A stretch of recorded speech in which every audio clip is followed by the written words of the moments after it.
I'm Maggie Lukowski from Maggie Moon Tarot, and here are the vibes for the week. As we approach the Sagittarius new moon on Friday, we feel inspired to exercise our wings. It's freedom we want and to fly where opportunity leads us. So freedom is the key word for this week. But early in the week on Sunday, Mars squares off with Pluto, and yes, Pluto is the victor here. We have the power to transform any aggressive energy into a more loving vibe. Look to the eastern sky on Monday, December 7th. Before the sun rises, Venus and the moon are shining bright. There is something otherworldly when we look up to the heavens before the sun rises, and we connect with the energy of the planets and the stars, especially this week with the moon and Venus.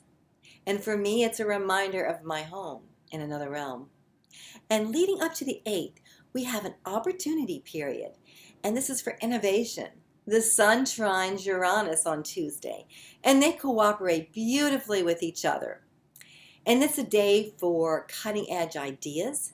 And then Wednesday, Mercury moves from Sagittarius to Capricorn, where our communications are more logical, balanced, disciplined, which can be helpful when we're dealing with deadlines, emotional types, or legal matters. We're no longer flying by the seat of our pants as we were when Mercury was in Sagittarius, but we still want to be free to find our unique voice in all areas of communications, whether it is in our writings or through our voice, and what we pursue. And then on Friday the 11th, a new moon in Sagittarius rises, which expands our experiences, sprinkles in luck, adds optimism and generosity, and can open up discussions on travel plans, education, and long-distance communication. The 11th is an auspicious day with a high vibration that brings with it inspiration and a gentle reminder from the universe that we are here to hold a high vibration for ourselves and for others. We have maybe experienced challenges this year, but we're given opportunities to hold that high vibration for a longer period of time. And that's when spirit and our guides can come in. Sagittarius is also at a friendly angle to Mars, which gives us that extra boost.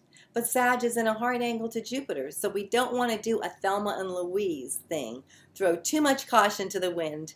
And don't overspend this month or go too far out on a limb where we can't climb back.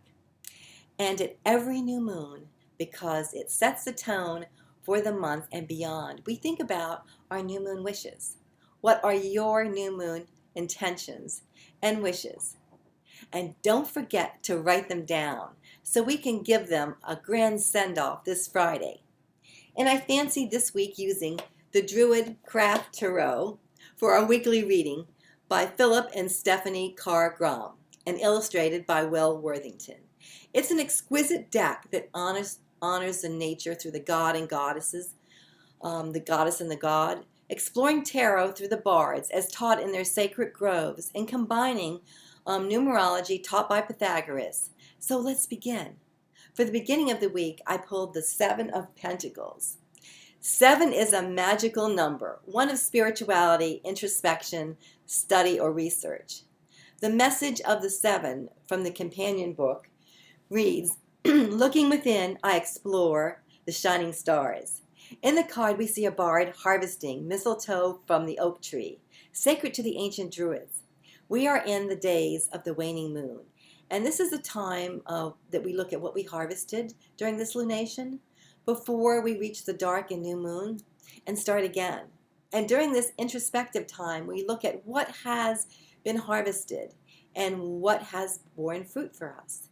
If we planted something that's not come to harvest yet, this card calls for patience. As in nature, there's a natural cycle, and when it's ready, it will bear fruit.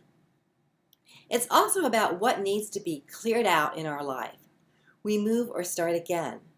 And then midweek, I pulled the Fool or Seeker, a sense of innocence, freedom, optimism, potential, and play in this card.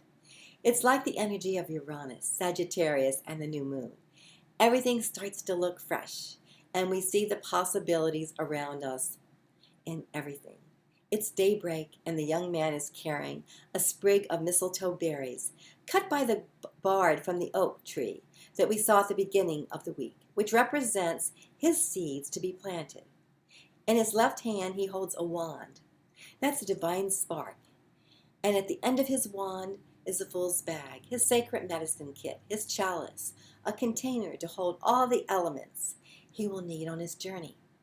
Beside him is his companion, an ally, the black greyhound, symbolizing Caradwyn and Taliesin.